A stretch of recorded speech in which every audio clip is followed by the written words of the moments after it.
At eto na nga, eto na. Glenn Chong, bakit gusto mong manakit? Bakit? Naloko na. Eto na. Pasok! Pigilan natin ang kanilang private initiative. Oh. Gawin natin ang lahat na hindi magwagi ang private initiative ni Lisa Marcos. Si Lisa Marcos yan. Oh. Kaya nga mga kababayan, ang sabi ko sa Cebu, kung si Lisa Marcos ay nasa harap ko lang, Sige. sinampal ko na yan back to back. Sinampal. Tulo ko. Naloko na.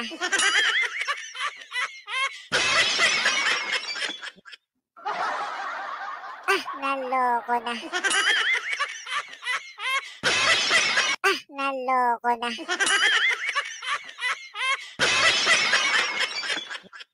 Tingnan natin, balikan natin mga boss yung sinasabi. Pigilan natin ang kanilang private initiative.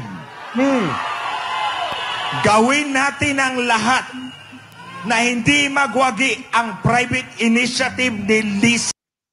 Alam niyo si Glenn Chong, sobrang bitter na ito talaga. Alam niyo yung sobrang galit, no? Kahit ano na lang yung lumalabas sa bunganga, 'di ba? Hindi na nila nakokontrol yung emosyon nila. Ibig sabihin mga kababayan, ganito lang 'yan. Ang nagdidesisyon na para sa kanila ay hindi na yung isip at puso. Okay? Ang nagdidesisyon na, hinahayaan na nilang magdesisyon yung kanilang emosyon. Hindi na yung isip at hindi na yung puso. Naloko na. Naniniwala naman ako na matatalino tong tao na to. 'Di ba? Kaya lang, nagiging mahina tayo kapag ang pinagana na natin ay yung emosyon. Nagdesisyon na sila base sa kanilang emosyon. Yan ang nangyayari kay Glenn Chong, Marlica, Vic Rodriguez, sino pa? Si Roque, sino pa? Si Panelo, sino pa? Oh, sama-sama na silang lahat. 'Di ba? Baste, 'di ba? Naloko na. Grabe yung galit. Sa Marcos. Si Lisa Marcos yan.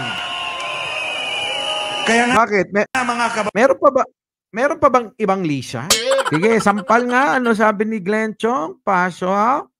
na hindi magwagi ang private initiative ni Lisa Marcos. Si Lisa Marcos yan. Kaya nga mga kababayan, ang sabi ko sa Cebu, kung si Lisa Marcos ay nasa harap ko lang, sinampal ko na yan back to back. Sinampal ko na yan back to back. Alam nyo, no? Kaya pinagdududahan yung kasarian neto eh.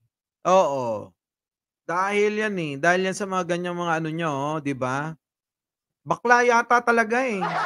Tayo nagtatanong lang Attorney Glenn Chong, bakla po ba kayo? Naloko na.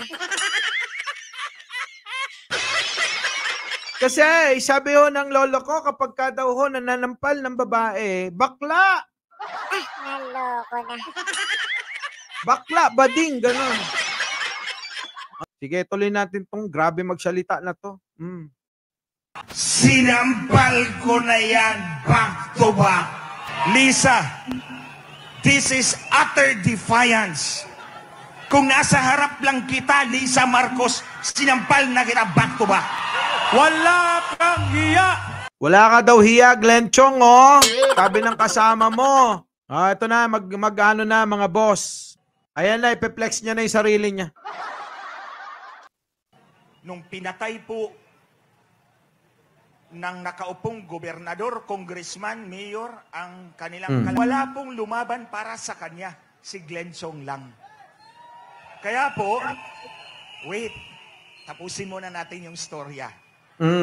Kaya po nung tumakbo po ako, ang palagi kong sinasabi sa ating mga kababayan, nasa inyong mga kamay ang kapangyarihang mabago ang takbo ng buhay ng bawat Pilipino.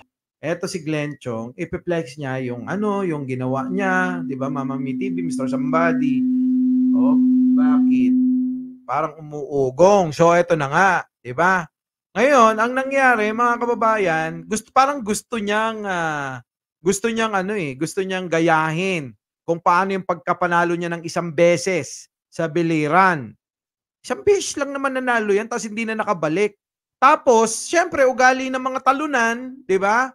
Ugali ng mga talunan ano, yung kanyang, estilo gustong parang ipahiwatig, gayahin natin kung ano yung ginawa ko sa biliran, nanalo ako dun.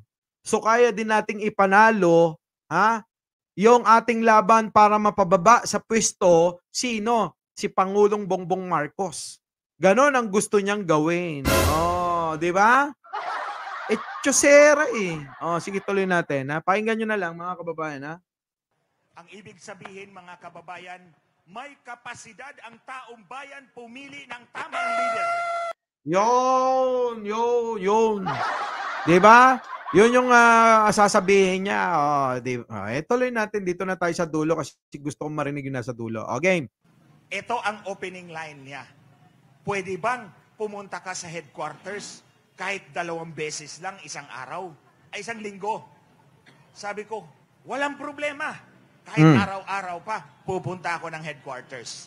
Yeah. Aid and best friend ng 20 pulis, tinorture, at in fairness naman sa mga Marcos, nagpadala ng bulaklak. Okay lang, walang problema. Nagtistigo ako sa Senado at sinabi ko, may 459 presinto na nagtatransmit na ng resulta isang araw bago ang halalan. 4 na buwan pagkatapos noon, pinatay ang aking personal aide and best friend. Oy! Personal aid and best friend, aminin mo na, alam na ng tao. Naloko na. Tanungin natin si Glenn Chong, yung totoo, Glenn Chong. Best friend o jowa? Naloko na. Ha? Ng 20 pulis, tinorture at grinder ang 4 na ngipin sa harap, kalahati na lang ang natira. In fairness naman sa mga Marcos, nagpadala ng bulaklak. Uy! Parang minamasama mo pa, Okay na yun, ano ba? Nakiramay sa'yo yung mga tao. Naloko na.